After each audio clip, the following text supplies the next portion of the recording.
All right, how's everybody doing?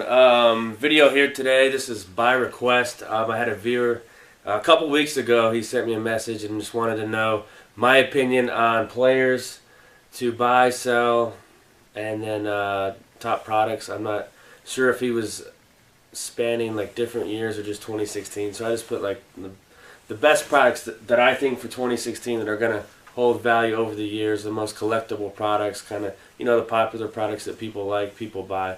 Well, let's just start over here. I just kind of this is all off the top of my head. I just went class by class and just thought of players, and this is just my opinion, but players to buy, players to sell, and here's the products. So let's just start off with the players to buy, and these are in no particular order. This is just basically throwing players on a list.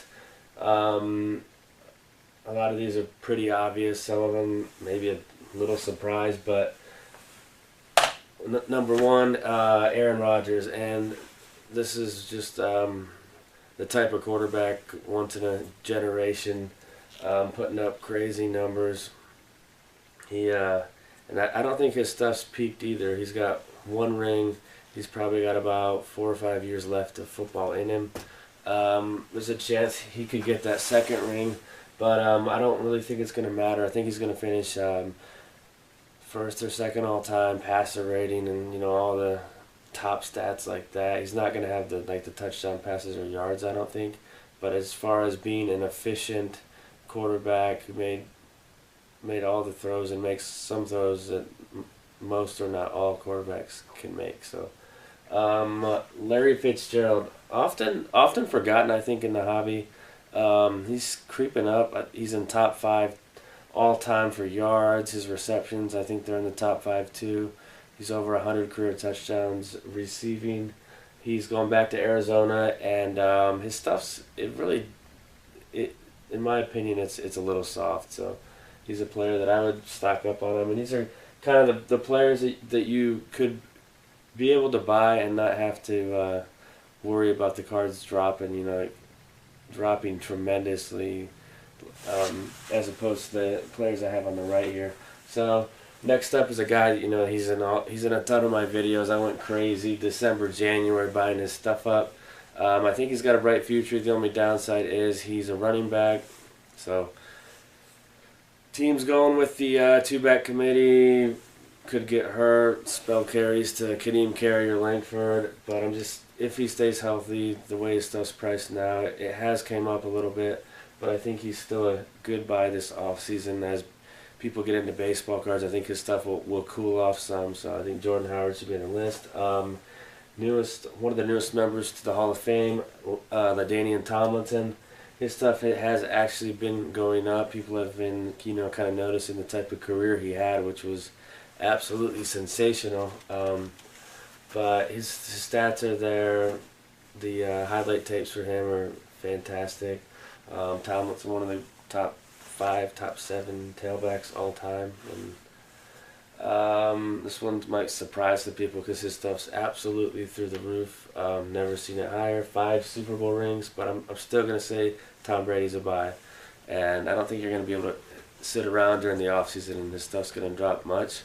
It kind of reminds me of like a Apple stock. It's already this high, but you're thinking, oh, it can't go any higher, and then it gaps up. So I honestly still think his cards haven't reached like their full potential. I think after he retires, there's a chance he gets a 6th ring too. So I would definitely have Brady on here. Cam Newton, his stuff's decreased by about 50% from this time now to this time last year. So Cam Newton's a guy that is going to break the all-time rushing touchdown record by a quarterback. I think he already did. Rushing yards, Vic was around 6,000. I think he'll break that too. Just a sensational talent. And he's so damn big that it's tough for him to miss games and get injured. He does get nicked up a little bit, and sometimes he's got a bit of an attitude problem, but I still think he's a guy. He's going into his 7th year next fall already, so he's got a lot of cards that are pretty low right now.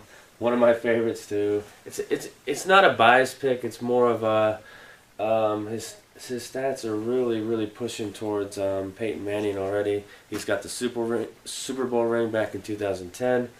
I was checking his stats next to Peyton's, and he's going to need about 3 solid seasons, I think, to get the all-time touchdown record. And his yards, I'm almost positive he's going to break the all-time passing yards record. I saw a stat, and it was 7. There's been 7 seasons where a quarterback's thrown for 5,000 or more. Don't quote me on this. I'm trying to remember how I read it. This was a couple months ago, and Brees has 4 or 5 of them. I think Peyton has 2, but that might be off a little bit. But it's something pretty substantial. Derek Carr, his stuff already jumped up last year, probably 30 to 50%. I think just the way the Raiders are built, they've improved the way he plays. He's got a true number 1 receiver in Cooper. I just think Derek Carr is kind of a quarterback. He reminds me of Rodgers. Obviously not as good as Rodgers, but they definitely are similar to me. And then I just put 2 in this spot. Their stuff really doesn't sell for that much for the class of elite wide receivers they are.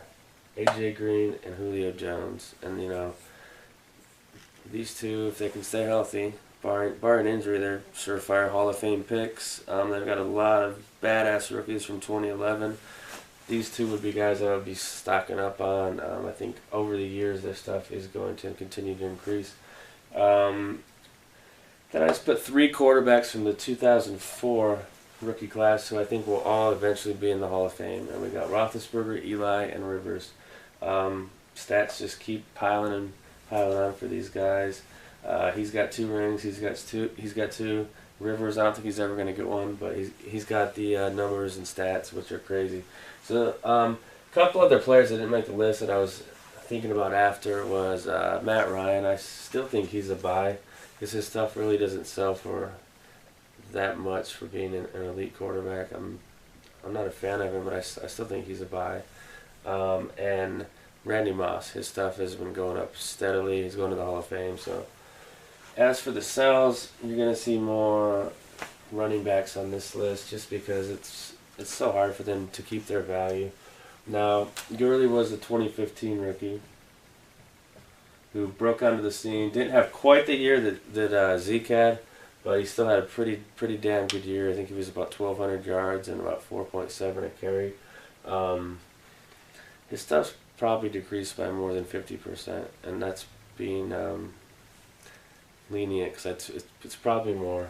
Gurley, it's not the strongest sell right now because I think his stuff is pretty much bottomed out. But if you don't expect him to do too much next year either, but I mean his team lacks weapons. He's got a second-year quarterback in Jared Goff. I just think Gurley at this point, he's still got the potential, but I think should be a sell right now. Zeke and Dak are the 2 most obvious on the list. I know they had sensational rookie seasons. I know they play for the Dallas Cowboys. Awesome market for cards, and they have a huge market share. But I just think their stuff's too high.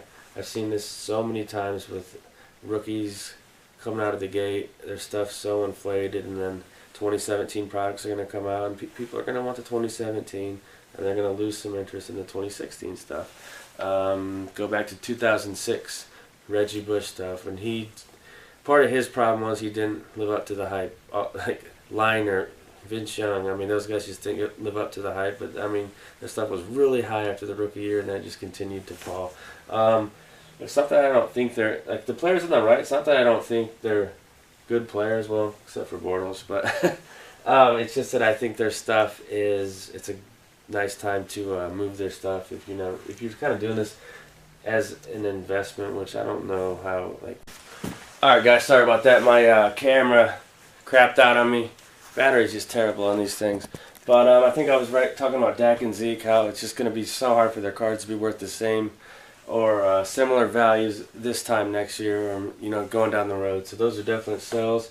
Garoppolo's kind of one of those guys. He's not proven. He had 2 or 3 starts and he played pretty well, but the odds are he's going to get traded, maybe Cleveland, and his stuff's going to spike up on hype, but there's no results yet. So if you have any of his stuff, I would probably move it. Le'Veon Bell, tailback. I know he's one of the best backs in the game, but it's going to be hard for him to continue to sustain the workload he's getting, receiving and rushing. There's only so much time he's going to be able to play, and that's just the way it is with tailbacks now. Edelman is a fantastic player. I'm not taking anything away from him. I just think his stuff's gotten pretty hot lately, but I think he's more of a product of Brady than like an elite receiver, slot guy, you know. But I would dump him. Bortles his mechanics are just awful. He looked so terrible last year. I think you just gotta get rid of his stuff. Move on to a different quarterback. There's so many other quarterbacks to collect. Jags are a dumpster fire, so I would definitely move Bortles. Luck is an awesome player. Don't get me wrong, but hasn't had much success in the playoffs lately. He had a pretty abysmal 2015 season. 2016 was a solid season for him, but his team was 8-8 maybe. And his stuff is so high. Like his stuff compares to like Breeze and almost Rodgers, but I don't think he doesn't have a Super Bowl. He is much younger than them, but I'm just saying I think his stuff is worth too much for what he's for how good a player he is. That's just my opinion, though. And then these are probably two guys that's probably too late to sell. I think you got to throw in the towel on Robert Griffin III. He just didn't show much with Cleveland, which was a bad team, but I think the other quarterbacks played better than him. Osweiler, I mean, he was terrible last season. He would throw 40 passes and throw for 120, 130 yards. And then tailback had a great season. Jay Ajayi had 200-yard games, but he's a tailback, and it just goes back to he's hot now. If he gets hurt next season, doesn't play, his stuff's not going to be worth much at all. It's just the way the NFL is now. So I'm kind of trying to get through these players pretty quickly. Don't need to talk about them too much. Product-wise, though, Prism, I think this stuff is going to hold up down the road. The numbered, refractor, auto, and just the ones that are numbered are very collectible. Comparable to Topps Chrome, I would say. You know, we all still miss Topps Chrome, but Prism's something to collect, and it looks pretty damn good. They did a good job with the photography front and back on that. Contenders, terrible to break, awesome to collect. And this set, the rookie ticket autos are very condition sensitive, so look for graded, you know, PSA and Beckett ones in good condition of players that you want to collect for these. Optic, centering issues on that set. Still a sharp looking set, and box prices have held pretty steady. Certified is kind of one, it's like a wild card. I don't know if a lot of people like Certified. I think the rookie patch autos are some of the nicest looking cards they put out this year, and I think it's going to be something that, you know, it's not going to hold the value like these other products, but it's still going to be damn good set down the road. And last is Immaculate. Only thing I'll say with that is chipping issues. So if you're not a grader, it doesn't matter. If you are, it kind of sucks because most of the nicer patch cards are chipped up pretty bad. So that's it for this video. Just wanted to roll through it, and I'll do some more of these down the road because I think they're pretty interesting to gauge the market. But that's it.